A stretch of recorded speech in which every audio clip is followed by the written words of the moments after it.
Senhor, seja com todos os irmãos. Nós vamos começar então esta série de exposições sobre a primeira carta de Paulo aos Tessalonicenses.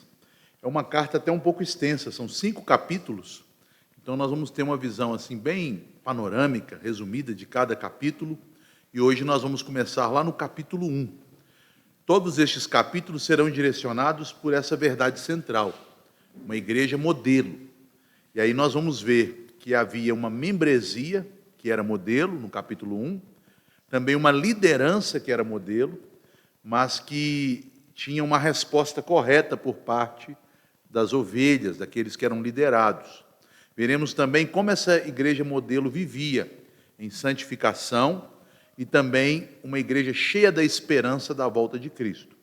E, por fim, o apóstolo vai trazer várias ordens para aqueles irmãos, para que eles vivessem em uma comunidade em que houvesse paz. Então, uma igreja modelo que vive em paz. Então, nós vamos trabalhar esses temas, começando hoje. Então, eu te convido a abrir a palavra de Deus em 1 Tessalonicenses, capítulo 1. Eu vou ler todo o capítulo, não é tão grande, são 10 versículos, e depois nós vamos pontuar algumas coisas mais importantes ali. Irmãos, vamos ouvir essa leitura, então, da primeira carta de Paulo aos Tessalonicenses, capítulo 1. Diz assim: Paulo, Silvano e Timóteo, a igreja dos Tessalonicenses, em Deus Pai e no Senhor Jesus Cristo, graça e paz a vós outros.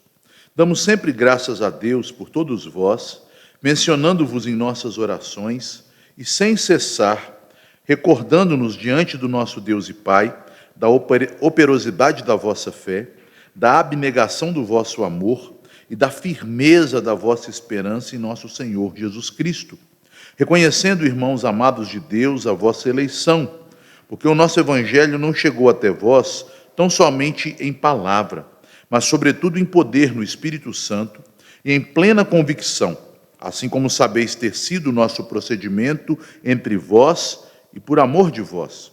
Com efeito, vos tornastes imitadores nossos e do Senhor, tendo recebido a palavra, posto que em meio de muita tribulação, com alegria do Espírito Santo, de sorte que vos tornastes o modelo para todos os crentes na Macedônia e na Acaia, porque de vós repercutiu a palavra do Senhor, não só na Macedônia e Acaia, mas também por toda parte se divulgou a vossa fé para com Deus, a tal ponto de não termos necessidade de acrescentar coisa alguma, pois eles mesmos, no tocante a nós, proclamam que repercussão teve o nosso ingresso no vosso meio, e como deixando os ídolos, vos convertestes a Deus, para servirdes o Deus vivo e verdadeiro, e para aguardardes dos céus o seu Filho, a quem ele ressuscitou dentre os mortos, Jesus, que nos livra da ira vindoura. Vamos orar. Pai querido, nós estamos diante da Tua palavra e sabemos que aquilo que se encontra na Escritura é palavra do Senhor e somente a mente do Teu Espírito pode conhecê-la, pode revelá-la, pode também iluminar o nosso coração e mente para recebermos a palavra como uma terra boa, afofada, preparada para recebê-la como uma semente que vai frutificar em nós. Por isso, ó Pai, nós te pedimos, nesta hora, que o Senhor nos dê atenção, nos dê também capacidade de compreensão, que o inimigo não roube de nosso coração a semente da palavra, pelo contrário, que o Teu Espírito a faça produzir a 100 por 1, para a glória do Teu nome. Assim oramos em nome de Jesus. Amém. Uma igreja modelo. Vocês viram aí que o apóstolo diz lá no versículo 7 que os tessalonicenses eram uma igreja modelo? E diante disso, uma das perguntas que nós devemos fazer é o que torna uma igreja modelo. Modelo quer dizer uma igreja exemplar, uma igreja a ser observada, uma igreja a ser imitada, uma igreja a ser seguida. O que tornaria uma igreja modelo? E como avaliar se uma igreja, de fato, é uma igreja modelo? Porque às vezes as pessoas observam algumas igrejas e as colocam como igrejas a serem imitadas, né? Mas geralmente elas fazem isso porque são igrejas ricas, são igrejas cheias de recursos, não é assim? São igrejas que têm pessoas muito eloquentes lá na frente, bons pregadores, que têm muitos ministérios funcionando de uma forma extraordinária, mas esse não era o caso da igreja de Tessalônica. Tessalônica era uma cidade que ficava no sul da Grécia. Essa região na antiguidade chamava Acaia. Paulo até menciona, né, Acaia aqui no capítulo que lemos, é o sul da Grécia. E era uma cidade insignificante, uma cidade pequenina. Cidades importantes eram Corinto, Atenas e Esparta. Tessalônica era uma roça. Além disso, a menção que se faz da evangelização desta igreja, lá em Atos, Lucas registra que Paulo passou em Tessalônica, pregou ali, foi muito difícil o evangelho ser recebido, o evangelho foi muito perseguido em Tessalônica, era uma igreja tremendamente sofrida, então uma cidade pequena e uma igreja sofrida. Gente pobre, gente simples, gente sofrida. E aí quando Paulo sai de lá, os irmãos se lembram para qual cidade que ele foi, que ficava perto? Vou lembrar, era uma cidade que as pessoas eram mais nobres do que os de Tessalônica, porque tudo que era dito eles conferiam na Bíblia. Quem era? Os de Bereia, foi para Bereia. E aí, o que se diz de Tessalônica? Que eles eram piores do que os de Bereia. De repente, uma cidade da roça, uma cidade sem recurso, um povo sofrido, uma igreja perseguida, uma igreja pobre, uma igreja sem recursos intelectuais, porque a expressão usada em Atos para mais nobre quer dizer pessoas que têm maior conhecimento bíblico. Então eram pessoas que não tinham grandes mestres, mas de repente é essa igreja que vira modelo. Vocês imaginam alguém dizer assim, olha, a igreja modelo em Belo Horizonte é a igreja presbiteriana da Aliança? Imaginam? Ou talvez vocês imaginam que é a primeira igreja, é a oitava igreja, ou é a igreja Lagoinha, ou é a igreja... Não é assim que a gente pensa? Que são as grandes igrejas que se tornam modelo. Mas aqui era exatamente uma igreja pequena, sofrida, num lugar humilde, sem mestres de grande capacidade, mas Paulo está dizendo, vocês são uma igreja modelo para as outras. E quem está dizendo não é só Paulo.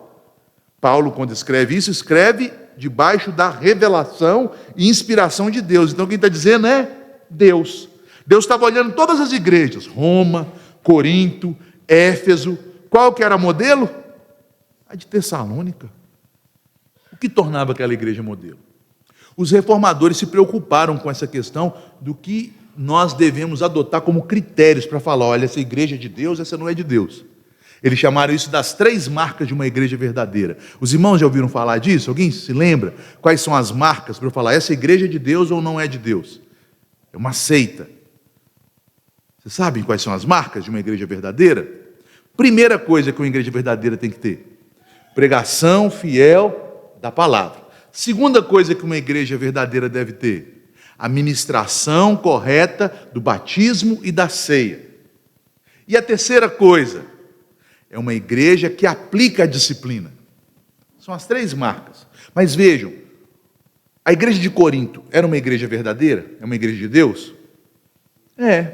A igreja de Laodiceia, aquela que Deus fala que estava a ponto de vomitar da sua boca, é uma igreja verdadeira, uma igreja de Deus? É. Ser uma igreja verdadeira simplesmente torna essa igreja uma igreja modelo?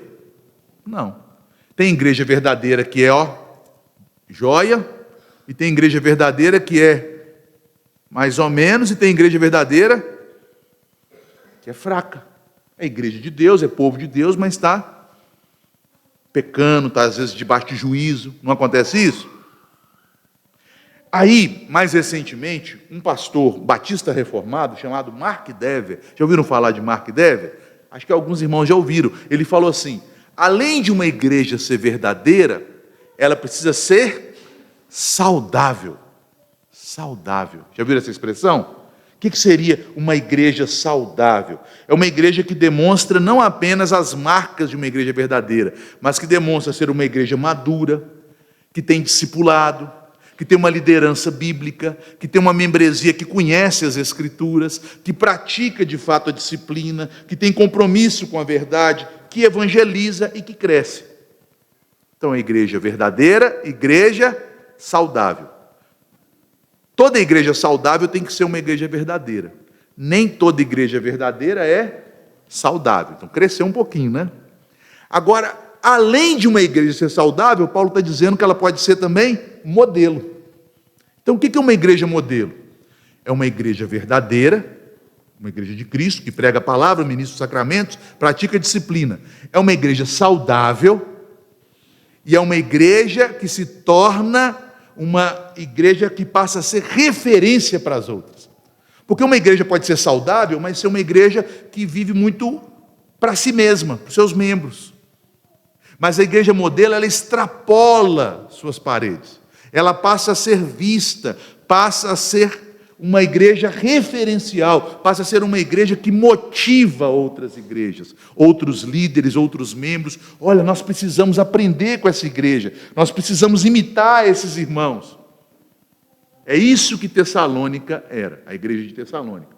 Eles eram mais do que uma igreja verdadeira, mais do que uma igreja saudável, uma igreja referencial, uma igreja modelo. É por isso que o apóstolo Paulo, em todo este capítulo 1, ele guia tudo o que ele está dizendo por um verbo principal, que infelizmente não tem como ser traduzido, porque é um verbo que não tem no português. Então ele é traduzido aqui no versículo 2 por 3 palavras, né? Damos sempre graças. Na língua original, essas palavras é um verbo só, eucaristel. O verbo eucaristel, que nós traduzimos por dar graças. Esse é o verbo principal. Uma igreja numa cidade difícil, numa cidade sem recursos ou com poucos recursos, uma igreja que não tem grandes mestres, uma igreja perseguida, uma igreja que teve dificuldades para ser plantada, uma igreja cheia de lutas e se tornou uma igreja referência. Isso é motivo de graças. Tudo que o apóstolo Paulo está dizendo aqui, ao falar da membresia desta igreja, é baseado nesta gratidão, neste sentimento, nesta ação. Eu dou graças a Deus. Paulo, e quem mais plantou a igreja? Está lá, né? Silas, que aqui é chamado de Silvano, que é a forma latina do nome Silas, e Timóteo. Nós damos graças. Vejam que o verbo está no plural, né? Damos graças. Paulo, Silas e Timóteo, que plantaram aquela igreja, eles agradecem. Porque, imagine, uma pessoa chega num lugar sem recursos, um lugar difícil, em que as pessoas resistem, um lugar em que não há tanta capacidade de conhecimento bíblico, de repente aquele lugar se torna uma igreja cheia da presença de Deus, uma igreja madura. Isso é motivo de dar graças, não é? Paulo está dizendo, nós damos graças. Por quem vocês são, pelo tipo de crente que vocês são. Ele dá graças a Deus pelos membros daquela igreja. Esta é a ideia principal. Então, ao examinarmos este capítulo, nós vamos perceber que Paulo ele apresenta 3 razões principais para agradecer por aquela membresia, por aqueles membros que faziam a igreja ser modelo. Porque a igreja não são os membros. A igreja não é o local é para comportar a igreja. A igreja não são os bancos, não são os recursos, a igreja são seus membros, em conjunto. Então, primeira coisa que Paulo faz, eu dou graças a Deus por essa membresia.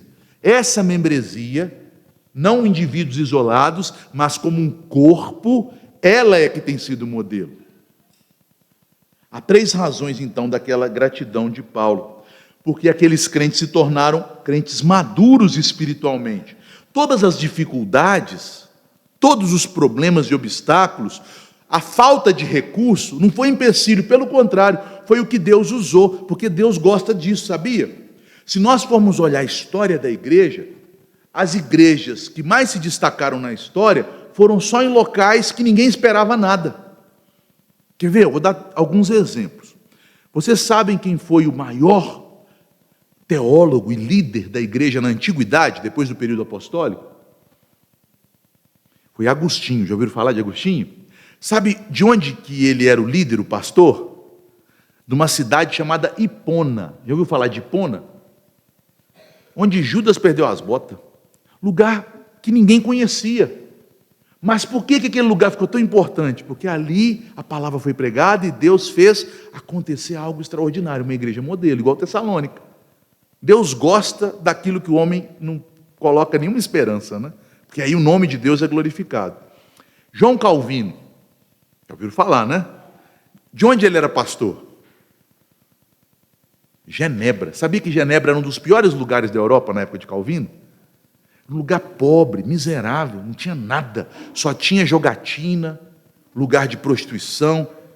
Era o lugar mais pobre da Europa, era Genebra. Hoje, quando a gente fala de Genebra, pensa um lugar rico, né? Mas era um lugar horrível. A única coisa que o povo sabia fazer era se vender para ser soldado, mercenários. Então era um lugar horrível. Aí aquele lugar Deus escolheu para ser uma igreja modelo. Igreja modelo. Jonathan Edwards, no interior dos Estados Unidos, uma igreja, uma cidadezinha que não valia nada. Uma igreja modelo. Deus faz isto. Deus escolhe as coisas que não são para confundir as que são. Mas veja, os membros de uma igreja modelo são aqueles crentes maduros que dão evidências que foram escolhidos por Deus. Como que eu posso saber que Deus me escolheu antes da fundação do mundo? Tem como eu saber? Vocês acham que tem como saber se você é um eleito? Tem, a Bíblia até manda a gente procurar saber a nossa eleição, está lá em 2 Pedro 1,10. Buscai diligentemente confirmar a vossa vocação e eleição. Como que eu sei que eu sou escolhido por Deus? Primeiro, porque eu creio em Jesus. E segundo, porque Jesus habita em mim. E terceiro, porque se há que Jesus habita em mim, eu vejo coisa em mim que não é minha, é de Jesus. Tem coisa que eu faço que eu falo, se fosse eu não fazia, é Jesus em mim. Você nunca percebeu isso na sua vida, não? E quanto mais Jesus governa a vida de um crente, mais ele mostra que ele foi escolhido. É isso que Paulo vai dizer aqui. Veja só, meus irmãos. Paulo ele agradece primeiramente pela maturidade espiritual daquelas pessoas. Os versículos 2 e 3, ele usa aqui, eu dou graças, versículo 3, recordando. Ele agradecia pela recordação do que aqueles irmãos eram.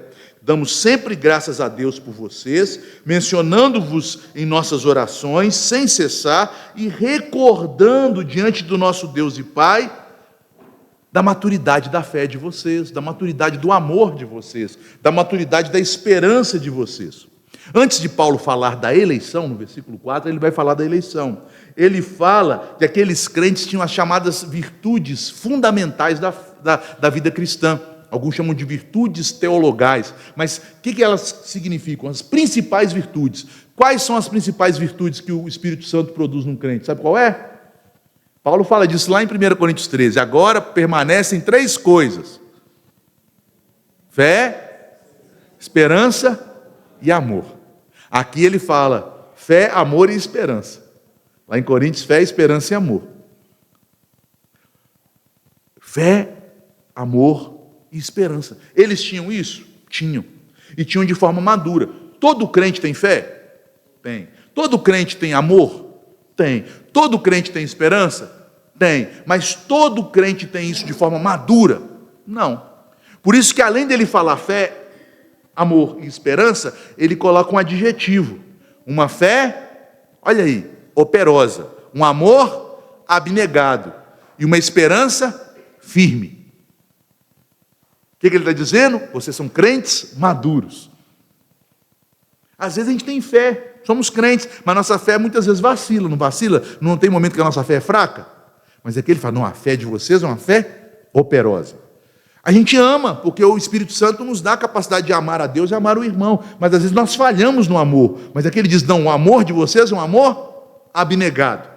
A gente espera a volta de Cristo, mas tem vezes que nós fraquejamos. Mas aqui ele diz, a esperança de vocês está firme. 3 virtudes, que formam uma espécie de resumo da vida cristã madura. O crente maduro é aquele que é cheio de fé, cheio de amor e cheio de esperança.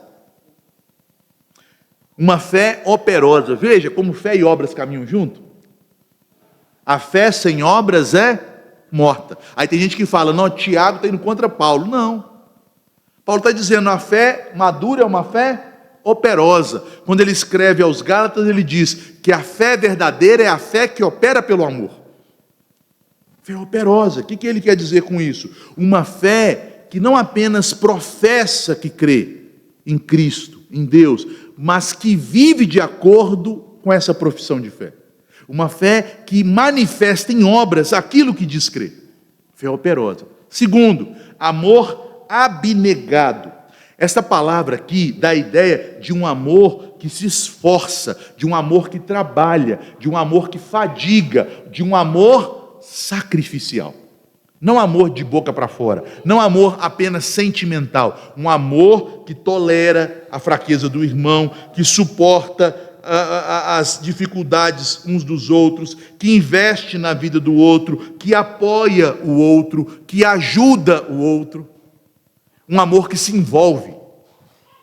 E uma esperança firme, uma esperança que está aguardando de fato a volta de Cristo, que não está aqui dividida. Ah, Cristo podia voltar, mas eu tenho tanta coisa para resolver ainda. Não, uma esperança que está nos céus. Se o Senhor me chamar hoje, eu estou pronto. Se eu ficar, é para o Senhor, para o serviço dEle, porque toda a minha vida está firmada em Cristo, e na volta dEle, no triunfo dEle, e na glória dEle. Crentes maduros. Então percebam, o que torna uma igreja modelo não são suas programações, não são seus recursos, sua estrutura, mas são crentes maduros, cheios de fé, amor e de esperança. E aí ele continua, olha que versículo extraordinário, profundo e extraordinário, versículo 4.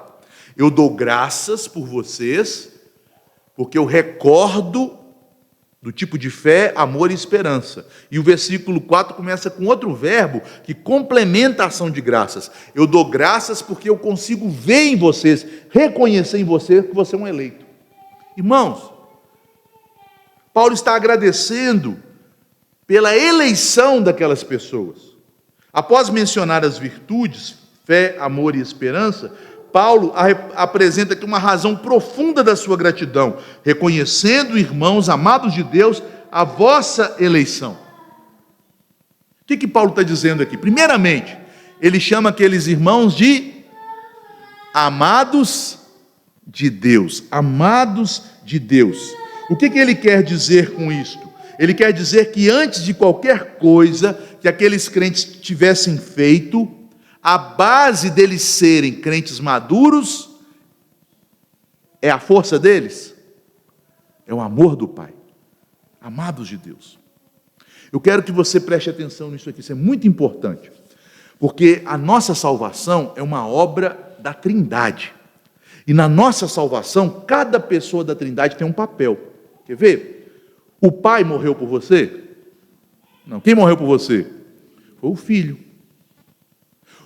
O Pai ou o Filho é que habitou no seu coração para te converter? Quem que habita no nosso coração para nos converter? Quem que nos regenera? Quem que nos faz nascer de novo?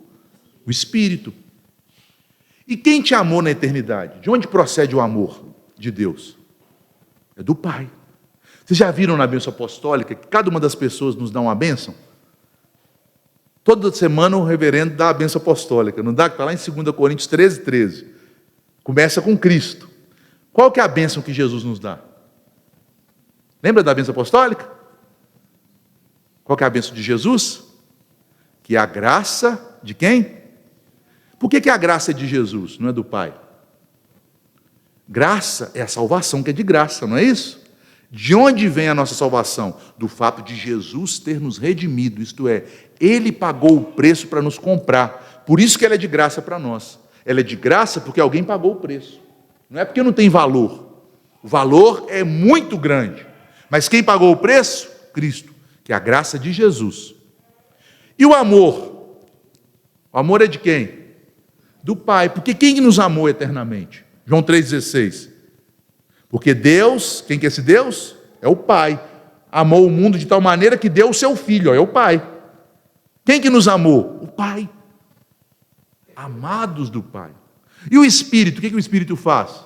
E a comunhão do Espírito. O Espírito vem habitar em nós para nos dar comunhão com o Pai, com o Filho e uns com os outros. Ele nos torna um corpo. Já perceberam essa distinção das bênçãos? A graça é do Filho, o amor é do Pai e a comunhão é do Espírito. Quer dizer que o Filho não nos ama? Não. Mas qual que é a fonte do amor na Trindade? O Pai. Quer dizer que Deus, o Pai, não é cheio de graça? Não. Mas qual que é a fonte da graça? Quem que pagou o preço? Quem que derramou o sangue? O Filho. Quer dizer que somente o Espírito produz em nós comunhão? Não. Porque a nossa comunhão é com o Pai e com o Filho. Mas quem aplica a salvação em nós para começar essa comunhão? É o Espírito. Por isso que ele fala, amados do Pai, amados de Deus, do Pai. É no Pai que nos escolheu antes da fundação do mundo. É no Pai que determinou que o Filho viesse para morrer por pecadores. É no Pai que dos céus enviou o Espírito para habitar em nós. É do Pai que procede todas essas bênçãos para a igreja. Toda a vida cristã começa aqui. Não somos salvos porque buscamos a Deus. Somos salvos porque o Pai busca adoradores que o adorem em espírito e em verdade. Foi o Pai que nos buscou. Como disse pelo profeta Jeremias, o nosso Deus, com amor eterno eu te amei. Por isso, com benignidade, eu te atraí. O Pai nos ama e por isso nos atrai. Ele nos ama, Ele nos busca. Nós buscamos a Deus porque Ele nos amou primeiro, amados do Pai. Paulo está dizendo, eu sei que vocês pertencem ao Senhor, porque o Senhor, o Deus Pai, amou vocês. Agora, como que eu posso saber que o Pai me amou? Irmãos, nós sabemos que Deus ama a todos, não ama? Mas Ele ama a todos de forma igual? Todos que Deus ama vão ser salvos? Deus ama todos com amor eterno? Deus ama a todos com amor salvador? Deus ama a todos com amor redentivo? Deus ama a todos com amor que atrai? É difícil falar isso, mas é verdade que Ele ama a todos igual? Não. Alguns Ele ama com amor geral, um amor providencial. Deus faz nascer o sol e dá a chuva para todos. Deus sustenta a terra. Deus dá provisão para todos. Mas com amor eterno que atrai, Ele ama somente aqueles que estão no Filho, aqueles que foram eleitos. Ele está entrando nesse mistério do decreto eterno de Deus, não para nos levar a discussões teológicas infrutíferas, mas para nos encorajar de maneira pastoral a perceber o amor de Deus na nossa vida. Ele fala, vocês são amados de Deus, e eu posso então reconhecer que Deus escolheu vocês. Deus escolheu vocês. Essa é a segunda coisa que ele diz. Eu sei que Deus tem um plano eterno para a vida de vocês. E aí, nós entramos na terceira razão. Paulo passa a mostrar as evidências visíveis de que alguém é amado e escolhido por Deus. Amado, não no sentido geral, mas amado com amor eterno, amor especial, amor que salva, amor de comunhão, amor que atrai. É o amor dos eleitos, ou o amor para os eleitos. Aí ele vai dizer aqui, Paulo vai agradecer aqui, não apenas pela maturidade dos crentes, não apenas pelo fato de eles serem amados do Pai, mas Paulo agradece pelas evidências da eleição na vida daquela igreja. Irmãos, isso é muito sério. Se você é escolhido, Deus não só te escolheu para te levar para o céu, Deus te escolheu também para percorrer um caminho até o céu. E sabe qual que é o caminho até o céu? Está lá em 1 Tessalonicenses 4:3. Esta é a vontade de Deus para vós, a vossa santificação. Deus escolhe aqueles que vão ser salvos, porque aqueles que de antemão conheceu, a estes também predestinou, e aos que predestinou justificou, e aos que justificou glorificou. Ele escolhe o fim, o meio, as etapas e o destino. Então aqui, meus irmãos, ele vai apresentar várias evidências da eleição. Eu vou falar rapidamente, porque nós estamos trabalhando esse capítulo de uma forma mais rápida. Quando eu preguei na igreja eu demorei algumas semanas, né? Porque é tão rico o que ele está dizendo aqui. Mas veja, qual é a evidência de que Deus lá na eternidade me escolheu? Tem como a gente ir lá no céu, pedir a Deus para entrar nos arquivos do céu, abrir o livro da vida e ver, meu nome está aqui. Tem como a gente fazer isso? Nós podemos conhecer o decreto eterno de Deus? Não, a Bíblia diz que não podemos, porque isto é revelado lá em Romanos 11. Quem conheceu a mente do Senhor? Paulo está falando que está lá em Isaías. Também em Isaías 55:8, porque os teus pensamentos são mais altos do que os nossos pensamentos. Também Deuteronômio 29:29, as coisas ocultas pertencem a Deus. Então, já que eu não posso ir no céu e abrir o livro da vida, o livro que Davi menciona, por exemplo, no Salmo 139, Senhor, todos os meus dias foram escritos no teu livro, todos eles escritos e determinados, quando nenhum só deles havia. Senhor, este conhecimento é maravilhoso demais para mim. Como eu vou saber que Deus me ama com amor eterno, que Ele me escolheu? Pelos frutos que Ele produz em nós. Primeiro fruto, primeira evidência de que Deus te escolheu. Paulo diz aqui no versículo 5, que aqueles que são escolhidos por Deus recebem a palavra com poder. Ouvir a palavra, qualquer um ouve. Muitos são chamados, poucos escolhidos, não escolhem, escolhidos, com poder. Paulo está referindo-se aqui ao poder do Espírito Santo, que nos convence da verdade da palavra. Ele diz assim, porque o nosso evangelho não chegou até vós, vejam no verso 5, tão somente em palavra, mas sobretudo em poder, no Espírito Santo. Qual que é o poder do Espírito Santo aqui? É dom? É falar em língua? É sapatear? É fazer reteté? Não. O que o Espírito Santo faz com a palavra? Em plena convicção. O Espírito Santo veio para convencer o homem. Plena convicção. Só um parêntese, que essas coisas Deus foi me ensinando ao longo dos meus estudos da palavra, me confortando, e eu gosto de compartilhar. Não confunda a voz do Espírito com a voz do diabo. O Espírito nunca acusa, ele convence. Quem acusa é Satanás. O Espírito nos acusa? Não. Sabe por que o Espírito não acusa? Porque o Espírito não é mentiroso. Se alguém está te acusando, isso é uma mentira. Sua dívida foi paga. Como que você pode ser acusado? O Espírito não pode negar a obra de Cristo. Ele veio para aplicar a obra de Cristo. Se alguém está te acusando, está dizendo a obra de Cristo não foi suficiente para cobrir esse pecado. Então, quem acusa na mente nunca é o Espírito, é Satanás. O Espírito convence. Filho, Cristo não morreu por você para você viver assim, nesse pecado. Essa não é a sua identidade, você não é mais isso, você agora é nova criatura. Seus pecados foram perdoados para que você viva em santidade. O Espírito convence. Então veja, a primeira evidência de que alguém é um eleito é que ele é convencido com o poder do Espírito da palavra, da verdade da palavra. Eu vou dar um exemplo da convicção que o Espírito Santo produz.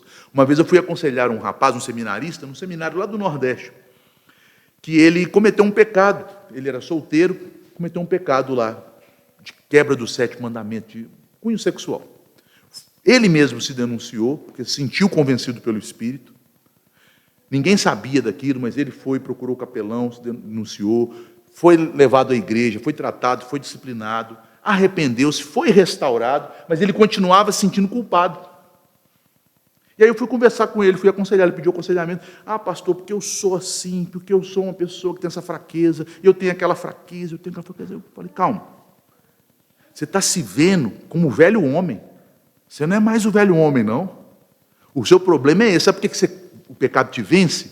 Porque você está sendo convencido pela sua carne, pelo inimigo, de que você é aquele do passado. Você não é mais isso, não. Sabe quem você é? Você é nova criatura em Cristo. Você é um filho de Deus regenerado. Você é alguém que é templo do Espírito Santo, santuário do Espírito. Então, quando você entender quem você é, você vai vencer o pecado. Está vendo como o Espírito Santo convence? Ele não só pega a palavra, que bonito sermão, volta para casa e continua a mesma pessoa do velho homem. Não, ele te convence, você não é aquilo que você era, você é o que a palavra diz que você é. Então essa é a primeira evidência. Segunda evidência, versículo 6, receberam a palavra com alegria em meio a tribulações, com alegria do Espírito Santo, apesar de muita tribulação. Essa, meus irmãos, é uma das características mais impressionantes da obra de Deus na vida de um crente. A alegria do Espírito, o gozo do Espírito. Inclusive, no nosso catecismo maior, as bênçãos de Deus para os crentes são divididas em 2 grupos, sabiam disso? Baseando até lá no Salmo 84, né? Que o Senhor é sol e é escudo. O Senhor dá, o que Ele dá? O que Ele dá para a gente? Está lá no Salmo 84? Acho que é o 11. Ele dá graça e glória. Aí os nossos sábios pais, né, de Westminster, eles entenderam que tem 2 tipos de bênção de Deus para o salvo. As bênçãos da graça e as bênçãos da glória. Essas bênçãos são só para os filhos de Deus. Os homens naturais não recebem bênçãos da graça e bênçãos da glória. Só da graça comum. Mas da graça e da glória. O que são as bênçãos da graça? São aquelas bênçãos que destroem o poder do pecado e os seus efeitos em nós. Justificação, adoção, santificação. E o que são as bênçãos da glória? São antecipações das bênçãos celestiais nesta vida. E aí o breve catecismo, ou melhor, o catecismo maior, fala de 4 bênçãos da glória. Primeiro, paz que excede todo entendimento. O crente sente paz que excede todo entendimento em qualquer situação? Não, porque isso é uma bênção da glória. É para quem está buscando comunhão com o Senhor. Segundo, alegria do Espírito. O crente sente alegria quando está ali sendo comido por um câncer? Depende, se for um crente maduro, sente. Já ouviram a história do reverendo Cleómenes, com 2 membros da igreja que foram diagnosticados com câncer, lá em Teófilo Otoni, quando ele era pastor lá? Já ouviram essa história? Que 2 membros foram diagnosticados na mesma semana praticamente. Ele foi visitar uma pessoa que era um crente, convertido, mas não era um crente que buscava comunhão com o Senhor.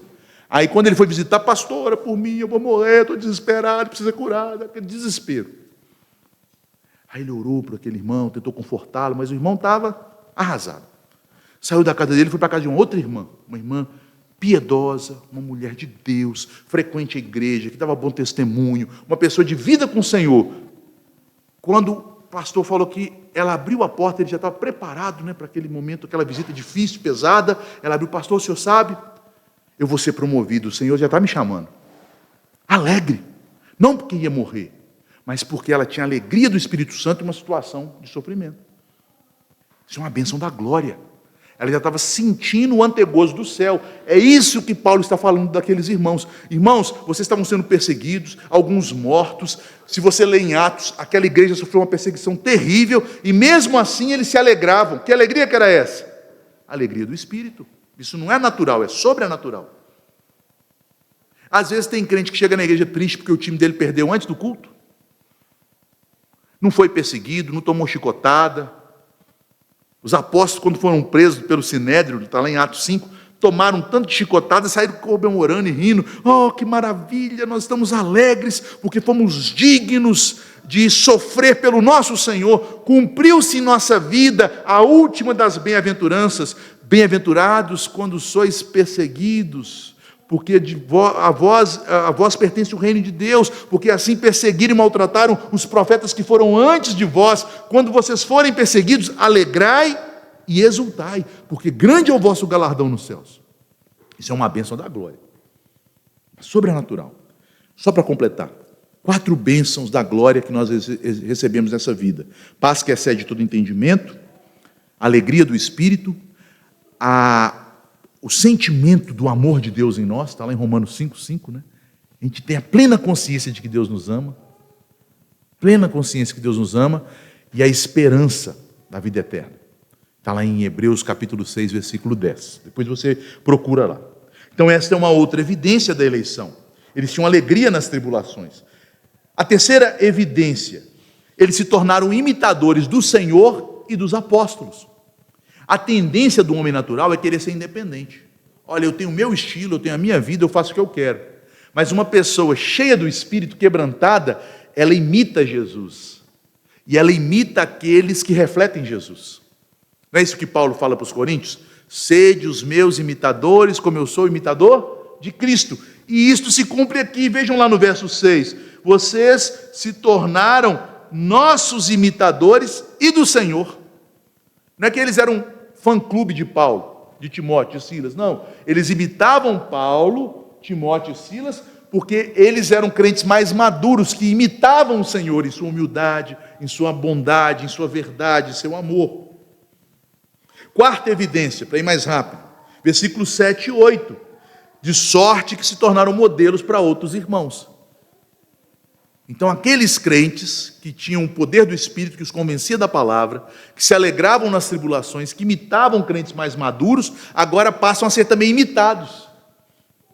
Outras pessoas começaram a ver neles modelos. Olha, os irmãos de Tessalônica são uma bênção. Nós estamos passando lutas aqui em Corinto, mas aqueles irmãos são mais pobres do que a gente, têm mais lutas do que a gente, e olha que povo abençoado. Esse povo está sempre feliz, sempre na presença de Deus, sempre com o coração cheio de graça, como diz o apóstolo Pedro, com alegria indizível, cheia de glória. Olha que povo abençoado. Não é aquele povo carrancudo. Às vezes vai numa igreja, o pessoal tem tudo, comida dentro de casa, ninguém está perseguindo, mas você chega na igreja assim, vai cantar, parece que está morrendo. Dá para imitar um crente assim? Não dá. Mas aquele povo contagiava, já perceberam? O povo está sofrendo, está passando luta, e eles estão evangelizando, e a igreja está indo para frente. Eu quero ser membro da igreja de Tessalônica. Ele está dizendo isso aqui, de sorte que vos tornaste modelo a todos os crentes da Caia, que era a região deles, e da Macedônia, que era o estado do lado ali. A fama já corria. Ele diz, porque se repercutiu a palavra do Senhor, que manifestou-se na vida de vocês, em todos esses lugares, a fama dessa igreja está correndo. Quinta evidência, versículo 9, estamos terminando, da eleição. O que um eleito tem na sua vida? Que mostra que ele foi amado na eternidade por Deus. A quinta evidência, eles experimentaram conversão genuína, porque vocês se converteram dos ídolos para Deus. Aí aqui eu quero explicar o que significa esse converter. Na Bíblia tem duas palavras para conversão. Uma indica o processo interno, metanoia, mudança de mente. Mas outra, que é a que aparece aqui, ela indica os frutos desse processo interno, que é a palavra epistrefó, que significa o mudar de vida. Porque uma pessoa pode crer no Evangelho, ser convencida na sua mente, mas ainda está lutando contra seus vícios, lutando contra as coisas que a escravizam, lutando contra os seus ídolos, as coisas que ele ama, que ele não quer largar. Olha, pastor, eu sou crente, mas aqui, hoje tem jogo do Galo, tem jogo do Cruzeiro, é final, eu não vou na igreja à noite, não. Irmãos, o que eu lutei para largar essa desgraça chamada futebol na minha vida, porque eu sou belo-horizontino, isso é um ídolo na nossa cidade, não é? Desde que eu me entendo por gente, eu tenho uma lembrança no Mineirão, acho que eu tinha 4 anos. O Reinaldo Cereza entrando. Meu pai era conselheiro do Atlético. Eu conheci o Elias Calil quando era pequenininho, eu ia na sede, toda a festa. Fui criado ao lado da Vila Olímpica, o jogador passava em frente da minha casa. Conheci, Eber Lopes, Marquinhos, Tafarel, beleza? Belmiro é amigo do meu pai. E meu pai é um homem fechado, só me abraçava, nem no aniversário me abraçava, só me abraçava no Mineirão, quando o Atlético fazia gol. Ou seja, abraçava muito pouco. Que eu peguei uma fase de vaca magra, eu sou final da década de 70, quando o Atlético deixou de ser bom e ficou ruim, uns 30 anos, minha época de juventude. Era só sofrimento, a gente torcia para a torcida, né? Nós perdemos, a nossa torcida é melhor. Irmãos, eu ia para o jogo, às vezes, via o jogo, meu pai era crente, presbítero, você tem que ir para a igreja. Saía do Mineirão, pegava o ônibus e ia para a igreja. Imagina, eu cultuava a Deus aquele dia? Não, eu já tinha cultuado o meu ídolo, já tinha prestado o meu culto.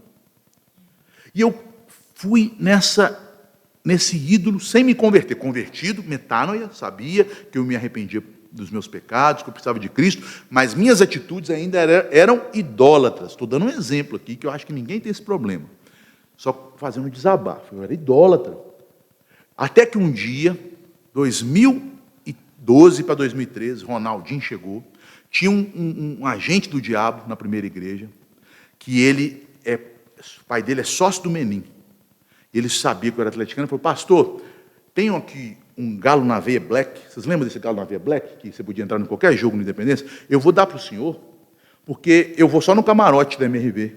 Então, o senhor pode ir no jogo que o senhor quiser, tem um galo na veia black. Eu fui em todos os jogos da Libertadores 2013 de graça. Todos, de graça. É um agente do diabo mesmo, não é? Fui em todos. Só passava lá. Só pagava o ônibus, ou o Uber, ou o táxi. Não tinha Uber, não, táxi. E aí meu filho foi fazer um desenho, Dia dos Pais. Desenha o seu pai. O que o seu pai é para você? Aí ele me desenhou com a camisa do galo, lógico. Aí eu olhei aquilo ali, aí o Espírito Santo me convenceu. Não me acusou, não, que eu sou crente, mas me convenceu. Olha, seu filho não te vê como pastor.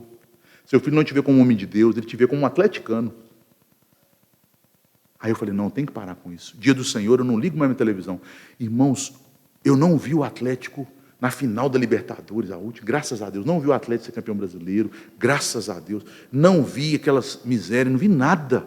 Não vejo mais futebol. Deus me libertou. Eu era fanático. Eu sabia até o time da base. Deus me libertou desse ídolo.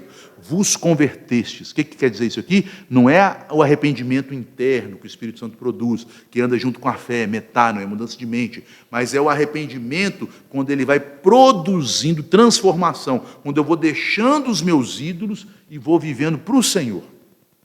Futebol é algo que é pecado? Depende. Se for no dia do Senhor, é. Dia do Senhor é para ver futebol? Não é, né? Mas por que hoje a igreja vê tanto futebol? Porque tem um tanto de pastor que não se libertou desse desgrama, desse ídolo. Aí ele não vai pregar uma coisa que ele não vive, vai? Ele até do púlpito brinca, que o Galo ganhou, o Cruzeiro perdeu, o Cruzeiro ganhou, não sei o quê. Púlpito é para isso? Está lá do púlpito falando do ídolo dele. Graças a Deus, estou nem aí mais. Quem que joga lá? O Hulk está lá. Saiu, que bom. Voltou. Quer nem saber. Às vezes eu vejo só o resultado. Ganhou, perdeu, empatou. E Deus, para me libertar, me levou lá para o interior, que aí não tem esse vício. O copo cai, ninguém grita galo. Olha que coisa boa. Que no BH o povo é meio tantã, né? O ídolo já cegou, né? Já ficou meio besta. O povo briga, né? Por causa de futebol, mata. Não é assim? Faz miséria, fica foguetório, xinga palavrão. E os crentes lá no meio, achando que não está idolatrando nada, não, né? Está tudo certo, não tem pecado nenhum nisso. Tem pecado, ídolo. E aí eu só dei um exemplo meu, mas quantos ídolos nós temos? Quantas coisas que nós precisamos nos converter dela, nesse sentido de voltar nossas costas para elas e priorizar o Senhor. Buscar em primeiro lugar o reino de Deus e a sua justiça. Quantas coisas, quantos ídolos? Às vezes a família. Quantas pessoas, porque os seus parentes não crentes vão se reunir no dia do Senhor, elas não vão para a igreja. Porque é aniversário da minha avó. Falava, olha, mamãe, papai, vocês podem fazer aniversário de segunda a sábado. Domingo é dia do Senhor. Eu não vou ouvir. Domingo, meu compromisso é com Deus, com a igreja e com o meu descanso. Vocês têm de segunda a sábado. Eu vou prestigiá-los. Nesse dia eu não vou prestigiar. Por quê? Eu me converti dos ídolos para o Senhor. Irmãos, nós somos salvos, não é porque Jesus é o nosso Salvador. Nós somos salvos porque Ele é o nosso, primeiramente, Senhor. Aquele que confessar o Senhor, não é o Salvador, será salvo. O que quer dizer que Ele é o Senhor? Minha vida não é mais minha. Ele pagou o preço por ela, Ele me comprou. Então quem manda em mim é Ele. Eu não sou mais meu dono. Agora não vivo mais eu, mas Cristo vive em mim.